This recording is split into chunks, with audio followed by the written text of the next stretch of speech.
Jeremy Clarkson versus the Blob, there's only one winner.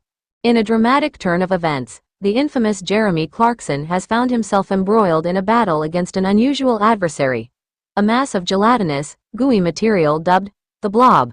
This peculiar showdown has not only captivated the public but also ignited discussions about resilience, entertainment, and the quirky nature of modern celebrity culture.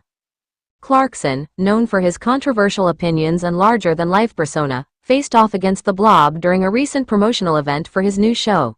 The Blob, a creation of the show's special effects team, was meant to be a comedic prop, but it quickly took on a life of its own, causing chaos and confusion among the audience. As Clarkson attempted to interact with the Blob, it became clear that this was no ordinary stunt. The Blob, equipped with unexpected mobility and a penchant for mischief, seemed to outmaneuver the television host at every turn. Viewers watched in amusement as Clarkson, typically the master of control, struggled against this unpredictable foe. Social media erupted with reactions to the spectacle. Memes featuring Clarkson's bewildered expressions alongside the Blob flooded platforms, illustrating the hilarity of the moment. Fans praised the impromptu nature of the encounter, emphasizing how it showcased Clarkson's ability to adapt and entertain, even when faced with unforeseen challenges. In a press statement following the event, Clarkson humorously acknowledged his defeat, stating, "I've battled cars, weather, and now a Blob. I think I've met my match." His self-deprecating humor resonated with audiences, further cementing his status as a relatable and entertaining figure. The incident has also sparked conversations about the nature of celebrity and the role of unpredictability in entertainment. As audiences increasingly crave authenticity, Clarkson's encounter with the Blob exemplifies how unexpected moments can enhance a narrative, providing a fresh perspective in a saturated media landscape. Critics and fans alike have noted that while Clarkson may have lost this particular battle, he remains a formidable force in the entertainment industry. His ability to turn a chaotic situation into a memorable experience speaks volumes about his enduring appeal. As the dust settles on this bizarre showdown, it's clear that while the Blob may have triumphed in this encounter, Clarkson's legacy continues to thrive.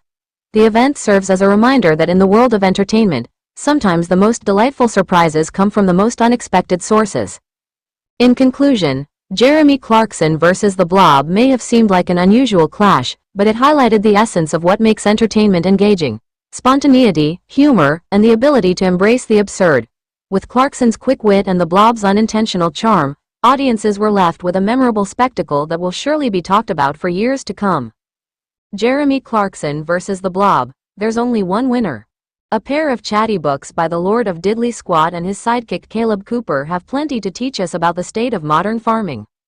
The suffocation of rural spirit by the Blob's apparatchiks in planning departments, national park authorities and environmental quangos was happening long before this Labour government.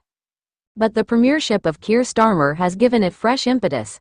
Farmers were already seething about bureaucratic overreach, the hunting ban, the disappearance of abattoirs, endless compliance inspections and more.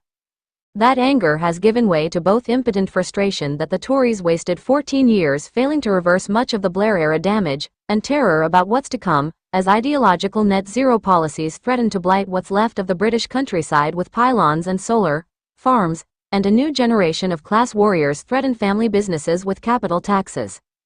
Just as Trollope made us see the Victorian Church as a bloated, entitled institution, riddled with sinecures and corrupt practices, Jeremy Clarkson offers us a farmer's eye view of today's wasteful, destructive big state.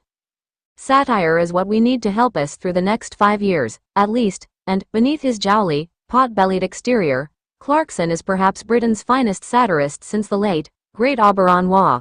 Farming has benefited by the nation's most famous patrolhead returning to the land and using his journalistic skills to portray the Alice through the looking-glass world that he finds. The pieces collected in Diddley Squat, Home to Roost, first appeared in Clarkson's Sunday Times column, itself often based on his Amazon Prime TV series, Clarkson's Farm. It follows a year of Clarkson as a hard-working farmer, scratching a living from unyielding Cotswold soil with the lovely Lisa, long-suffering Charlie and incomprehensible Gerald, making boomerish comments about the mad modern world as he goes. Throughout, Clarkson takes the proverbial out of the bureaucratic state we're in. He cheerfully offends every BLT plus minority, and is iconoclastically rude to the likes of Chris Packham and Greta Bloody Thunberg. But beneath the banter and the outrageously florid prose, A calm voice of common sense is audible. Clarkson cares deeply about the countryside, and has the grace to point out that were he not backed by Amazon's millions, he would, like many farmers, be driven close to the end of his tether by wafer-thin profit margins and endless regulation. There's a severe mental health problem in farming. 3 farmers in the UK take their own lives every week, and Clarkson has done good work not just in highlighting it but in doing something about it. He funds a charitable helpline for farmers in need of support. The marketing geniuses of Diddley Squat Farm have synchronized the publication of Clarkson's book with one from his right-hand man, farm manager Caleb Cooper. One has to admire the chutzpah.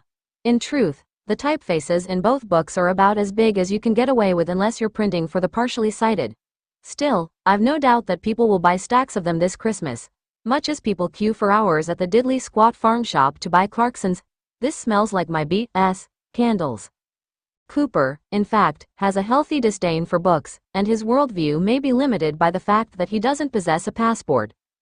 Nor is there much in It's a Farming Thing, a collection of random observations on farming life. Think Ladybird Book of Farming meets Viz Christmas Annual. That wasn't aired in his previous work, The World According to Caleb.